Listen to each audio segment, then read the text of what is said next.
رمضان میں انسان کی اسٹیٹ آف مائنڈ چینج ہو جاتی ہے۔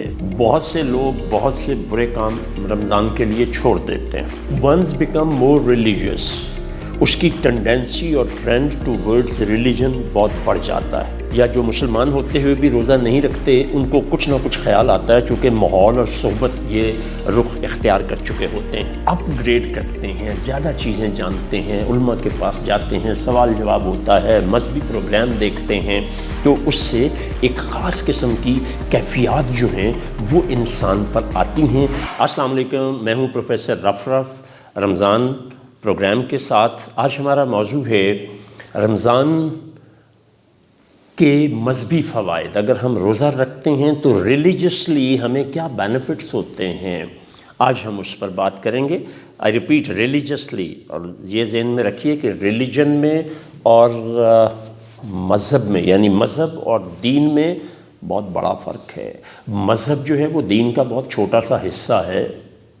جی، قرآن میں جو کل آیات ہیں 7% ایمانیات ہیں، 13% عبادات ہیں، 20% ہو گیا۔ یہ 20% جو ہے دنیا کے تمام الہامی یا غیر الہامی مذاہب میں موجود ہے، جبکہ 80% آیات جو ہیں وہ معاملات سے متعلق ہیں۔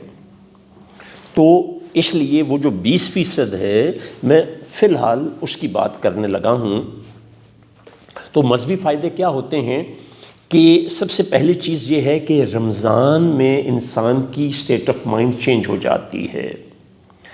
بہت سے لوگ بہت سے برے کام رمضان کے لیے چھوڑ دیتے ہیں کہ رمضان ہے یار، رمضان کا احترام ہے، اور کچھ تو خیال کرو۔ وہ ونس بیکم مور ریلیجیس، اس کی ٹینڈنسی اور ٹرینڈ ٹو ورڈز ریلیجن بہت بڑھ جاتا ہے۔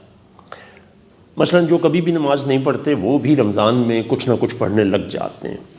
بے شک کچھ دن ہی جاتے ہیں، لیکن تراویحوں کے لیے جانا شروع کر دیتے ہیں۔ اور دوسرا یہ ہے کہ تعمیل حکم ہوتی ہے کہ روزہ فرض ہے، رکھتے ہیں تو چلو پھر نماز بھی پڑھ لیں۔ یار روزہ رکھا ہوا ہے تو میں یہ فضول بکواس نہ کروں، تو ان چیزوں سے رکتے ہیں۔ پھر اس کے بعد یہ ہے کہ تبلیغ دین آٹومیٹکلی ہو رہی ہوتی ہے۔ جو نان مسلم ہیں یا جو مسلمان ہوتے ہوئے بھی روزہ نہیں رکھتے، ان کو کچھ نہ کچھ خیال آتا ہے، چونکہ ماحول اور صحبت یہ رخ اختیار کر چکے ہوتے ہیں۔ پھر اس کے بعد شعائر اسلام میں رمضان کی ایک خاص اہمیت ہے، اور یہ 30 دن لگاتار رہتی ہے۔ تو اس میں کیا ہوتا ہے کہ مختلف مجلسیں، محفلیں، بیان اور درس جو ہیں وہ دینی طور پر ہو رہے ہوتے ہیں۔ گھر گھر محفلیں ہو رہی ہوتی ہیں، لوگ افطار کرواتے ہیں، کچھ لوگ سحر کا اہتمام کرتے ہیں، اور پھر اس کے بارے میں قرآن پاک کے درس جو ہیں وہ بڑھ جاتے ہیں، اور اس میں لوگوں کی تعداد بھی بڑھ جاتی ہے جو عام حالات میں نہیں ہوتی۔ مساجد جو ہیں وہ اس وقت ایک مرکز کی حیثیت اختیار کر جاتی ہیں۔ 5 وقت نماز میں زیادہ لوگ آنا شروع کر دیتے ہیں۔ پھر جو نماز پڑھتے ہی نکل جایا کرتے تھے، وہ دعا میں ساتھ شامل ہوتے ہیں، نوافل ادا کرتے ہیں۔ ہم قرآن کی تلاوت کا جو دورانیہ ہے وہ بڑھا دیتے ہیں۔ سارا سال جنہوں نے قرآن کھول کے نہیں دیکھا ہوتا، وہ بھی قرآن کا کچھ حصہ ضرور تلاوت کرتے ہیں۔ کچھ لوگ ترجمہ پڑھتے ہیں، کچھ لوگ اپنے آپ کو ریلیجسلی اپ گریڈ کرتے ہیں، زیادہ چیزیں جانتے ہیں، علماء کے پاس جاتے ہیں، سوال جواب ہوتا ہے، مذہبی پروگرام دیکھتے ہیں، تو اس سے ایک خاص قسم کی کیفیات جو ہیں وہ انسان پر آتی ہیں، جس سے وہ اپنے آپ کو بہتر طور پر محسوس کرتا ہے۔ تو یہ ہماری آج مذہبی فوائد کے حوالے سے گفتگو تھی۔